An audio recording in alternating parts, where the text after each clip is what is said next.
नमस्कार, केशव चौधरी के साथ आप देख रहे काला सच सफ़ेद झूठ की एपिसोड, जिसमें कि कई सनसनीखेज कहानी सुनाता हूँ।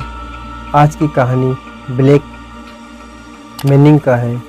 ऐसा ब्लैक मेलिंग जिसे आप सुनेंगे तो आप दंग रह जाएंगे। ब्लैक मेल बहुत बार हुआ है लोग, लेकिन आज का ब्लैक मेलिंग ऐसा है जिसे सुनकर आपके होश उड़ जाएंगे। ये कहानी नादान नाबालिग बच्चों की है, जिसने क्या ब्लैकमेल किया कि एक सिगरेट की कीमत 2 लाख रुपए चुकाया। चौंक गए ना आप? सही कह रहा हूँ मैं। एक सिगरेट पीने की कीमत 2 लाख रुपए में चुकाया। तो क्या है आज की ब्लैकमेलिंग की कहानी? चलिए शुरू करते हैं ब्लैकमेलिंग की कहानी।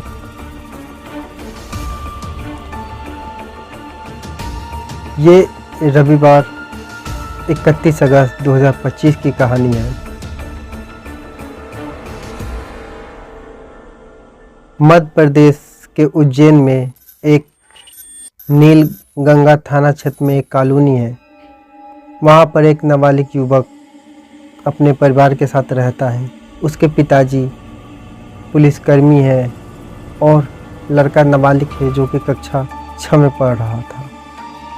उसने रविवार को अपने घर से एक सोने की झुमकी चोरी करने की कोशिश की और रंगे हाथों परिवार ने उसे पकड़ लिया और कड़ाई से पूछताछ की। जब पूछताछ की तो उसने ऐसा चौंकाने वाली कहानी बताया कि आप भी दंग रह जाएंगे।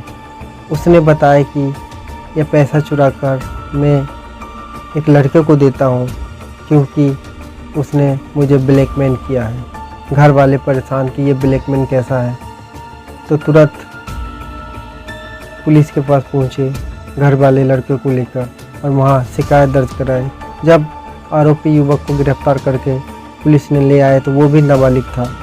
जब उससे कड़ाई से पूछताछ हुई तो उसने कहानी बताया, जो कि 1 नवंबर 2023 की बात है। दोपहर के करीब 2 बज रहे थे कि कॉलोनी के बाहर पुलिसकर्मी का बेटा एक दुकान पर चोरी से सिगरेट पी रहा था। सिगरेट पीते हुए कॉलोनी का ही एक नाबालिग दोस्त कहे या युवक कहे, उसने देख लिया।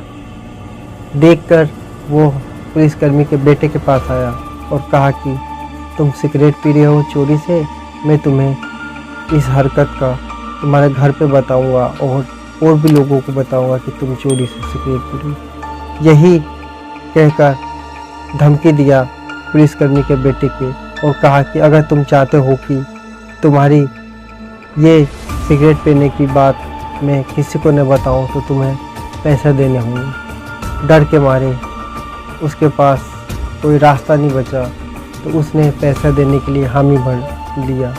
और कक्षा 6 में पढ़ने वाले लड़के के पास पैसे आते कहाँ से, तो उसने चोरी का प्लान बनाया।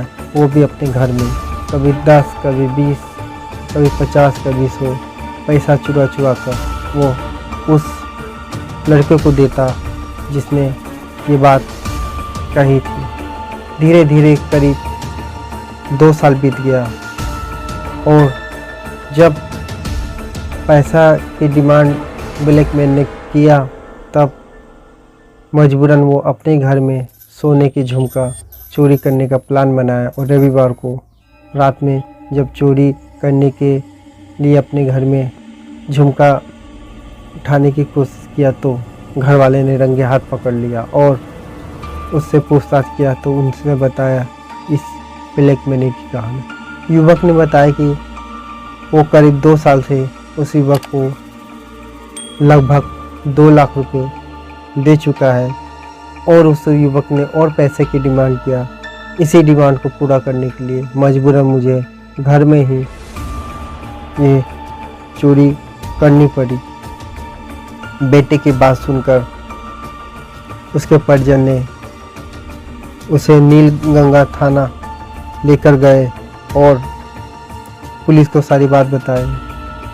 पुलिस ने मामला को गंभीरता से लेते हुए मामला दर्ज किया और युवक को पकड़कर थाने ले आई और पूछताछ में एक चौंकाने वाला खुलासा हुआ। फिलहाल उस युवक से पुलिस पूछताछ कर रही और आगे विधिक कार्रवाई भी किया जाएगा। ये एक ऐसी कहानी थी जो कि हमें एक सीख देती है कि एक छोटी सी गलती का कीमत 2 लाख रुपए चुकाने पड़ते हो, तब जब आप नाबालिग। तो ये कहानी बेहद गंभीर है और उस 6 कक्षा में पढ़ने वाले बच्चे पर क्या बीता होगा और वो चोरी के रास्ता अपना लिया, ये उसका मनोदशा ही कह रहा होगा कि पढ़ने लिखने में क्यों उम्र में वो बच्चा घर में ही चोरी करना सीख गया और धीरे धीरे करीब 2 लाख रुपए तक चोरी किया अपने घर में 2 साल में और उस युवक को दे दिया। तो ये कहानी ब्लैकमैन की ऐसी दास्तां है जिसे सुनकर आप चौंक जाएंगे। तो फिलहाल कहानी में इतना ही, फिर मिलते हैं